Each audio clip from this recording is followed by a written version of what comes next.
When do you reckon the rest of us are going to be able to travel? We know that this Christmas is most likely off the cards, but is there also a chance that we won't be able to fly by next Christmas, 2022? Oh, that's too far away. I would certainly hope so, Ben, in 2022. I'd certainly hope so.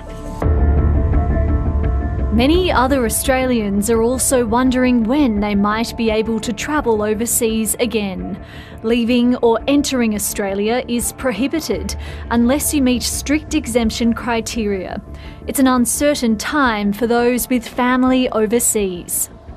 I don't think anybody could have foreseen this, and I think probably what makes it so difficult is not knowing when these restrictions will be lifted. Damien McLean has lived in Melbourne for the past decade. He's taken out Australian citizenship, but his 76-year-old father, Michael, is back in the USA and was recently diagnosed with blood cancer. Hi, Dame. Thanks so much for the Father's Day gift, and thank you, girls, too. You know, human touch is something that just can't be replaced by a video screen, and he looks weaker. He looks more frail, and I fear that he may pass before I get a chance to see him. Damien has had 3 requests for an exemption to leave Australia refused. He provided a letter from his father's oncologist which stated it was imperative that his son be allowed to leave Australia to visit his father at this critical time. He also said he'd leave for more than 3 months.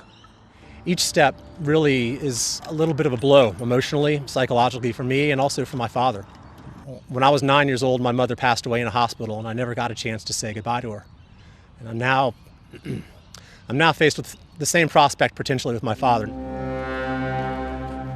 I understand the concerns that we have about keeping the environment here safe, but I think that also needs to be weighed against the very real prospect of doing some emotional harm. Border Force told 730 it considers every case on its merits but doesn't comment on individual cases.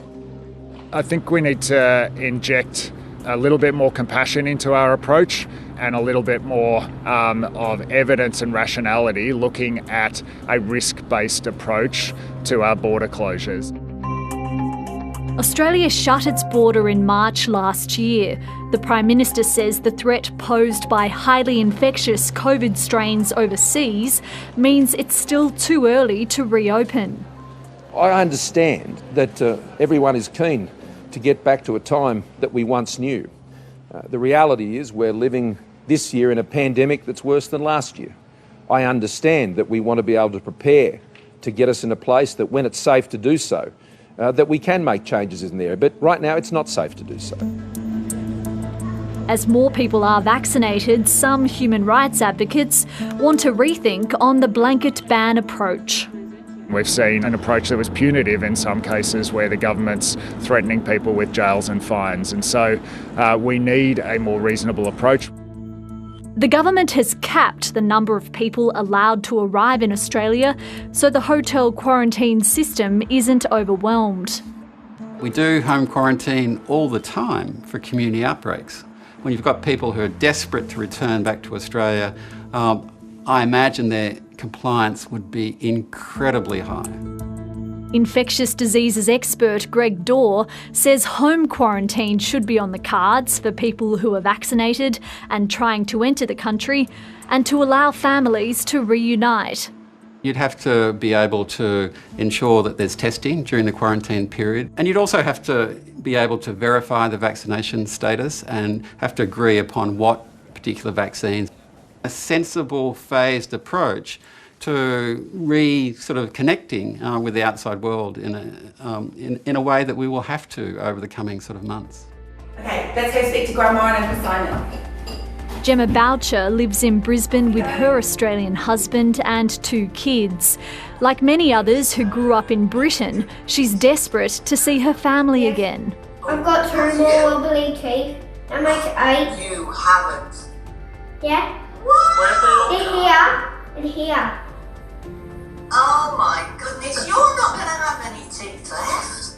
My mum is just my best friend in the whole world. We've always been very close. So the fact that we haven't been able to see her for now a year and a half with no end in sight is just completely devastating. Gemma's mum, who is fully vaccinated, can't travel to Australia either because parents aren't considered immediate family under the exemption criteria. I fully supported Australia closing at the start of the pandemic, and I think it's great that everyone has been kept safe, but I think some sort of plan and roadmap would really help people like me feel at ease. None of my friends back home can believe that we're not allowed to leave. I struggle to explain. The government says the best possible medical advice will continue to guide its decision-making on border and quarantine arrangements. I would give him the biggest bear hug that I've probably ever given him. Back in Melbourne, Damien McLean has received some welcome news. After receiving questions from 7:30, late this afternoon, Border Force granted him a travel exemption to visit his father. It's fantastic news. I was actually pinching myself. So, fantastic. At the same time, it was a little bittersweet because I'm aware that there are many, many other people in the same straits that I am, wishing to visit loved ones overseas who may be near the end of their life.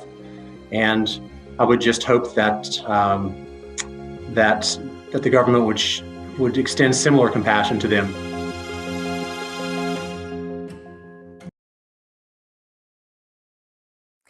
Hi, I'm Lee Sales. Thanks for watching this story. If you'd like to watch more of 730's stories, they are on the left of your screen.